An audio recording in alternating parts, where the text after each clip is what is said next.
L'application L'entraînement du footballeur est désormais disponible gratuitement. Pouvoir répéter des efforts intensifs au football est essentiel pour maintenir son impact tout au long d'une opposition. C'est pourquoi il faudra travailler sur cette capacité. Il existe plusieurs méthodes pour travailler son endurance, telles que le fait de courir de manière continue ou en fractionné par exemple. L'entraînement du jour sera plutôt sous forme d'exercices qui travailleront à la fois l'endurance, mais aussi la technique et les autres aptitudes physiques. On prendra le temps de bien s'échauffer, surtout si on s'entraîne en période hivernale. On commence sans plus tarder avec le premier exercice, on aura besoin de seulement 3 coupelles. On devra réaliser 2 appuis entre chaque intervalle, puis réaliser un bond latéral sur la fin. Après ce bond, on reprendra le mouvement en faisant 5 répétitions du même sens. Après ces 5 répétitions, on ira de l'autre côté et on fera de même 5 répétitions. On prendra 30 secondes de repos et on réalisera 6 passages. Cet exercice travaillera donc la coordination et la puissance en plus de travailler l'endurance. Il nous aidera de même à entrer progressivement dans notre séance en augmentant le rythme cardiaque et la température du corps. On pourra faire 1 ou 2 passages à intensité modérée puis les suivants à haute intensité. On passe ensuite au second exercice où on positionnera cette fois-ci un carré de 12 coupelles. On fera la première ligne en pas chassé, puis la seconde en appui latéraux, la troisième en pas chassé arrière et enfin la dernière en appui latéraux. On fera l'exercice en boucle pendant 30 secondes. Comme pour l'exercice précédent, on travaillera beaucoup sur les appuis et la motricité. Il est essentiel au football de pouvoir se déplacer rapidement dans toutes les directions afin de réagir au mieux aux différentes situations et duels.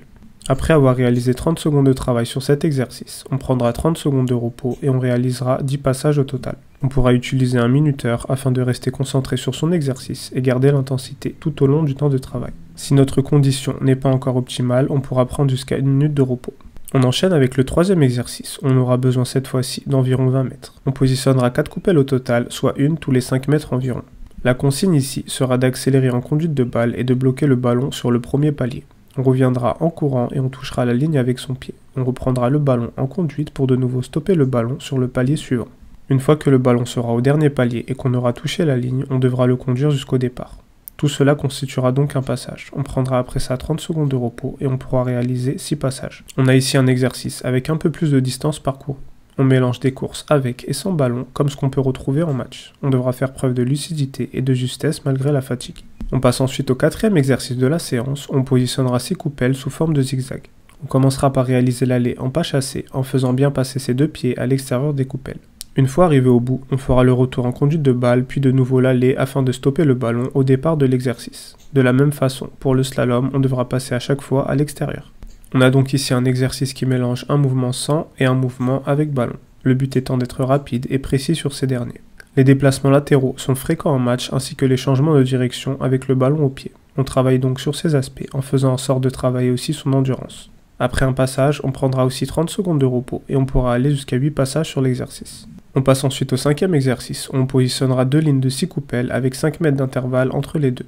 On devra donc réaliser la première ligne en conduite de balle puis accélérer en direction de la seconde et faire de même. On réalisera l'exercice sur 1 minute au total.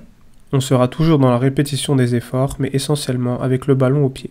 Le but de l'exercice sera de pouvoir garder sa justesse technique et sa vitesse d'exécution au fur et à mesure que la fatigue s'accumule. On devra donc faire preuve de concentration ainsi que de lucidité. Après un passage, on pourra prendre 30 secondes de repos et en faire 4 à 6 au total. Enfin, pour le sixième et dernier exercice, on positionnera une seule coupelle à 3 mètres de la ligne. On commencera par réaliser un burpees en se mettant en position pompe puis en se relevant et en finissant par un saut. Une fois retombé, on devra accélérer jusqu'à la coupelle puis reculer et répéter l'exercice. Ce mouvement comptera comme une répétition et on en fera 7 au total. On travaillera ici à la fois son endurance mais aussi l'ensemble des qualités physiques et athlétiques. L'exercice sera donc très complet, d'autant plus si on y met une intensité maximale. Après les 7 répétitions, on prendra 30 secondes de repos et on pourra faire 4 à 6 passages. On a donc une séance complète visant à développer l'endurance ainsi que d'autres thèmes tels que la puissance, les appuis, la technique ou encore la motricité. On pourra réaliser cette séance 1 à 2 fois par semaine. Si on souhaite insister sur l'endurance, on pourra varier en ajoutant des séances de course à pied. C'est tout pour cette vidéo, comme d'habitude tu peux liker, commenter et partager si elle t'a plu. Abonne-toi et active les notifications pour ne rien rater des suivantes et d'ici là, je te dis à très vite pour d'autres contenus sur l'entraînement.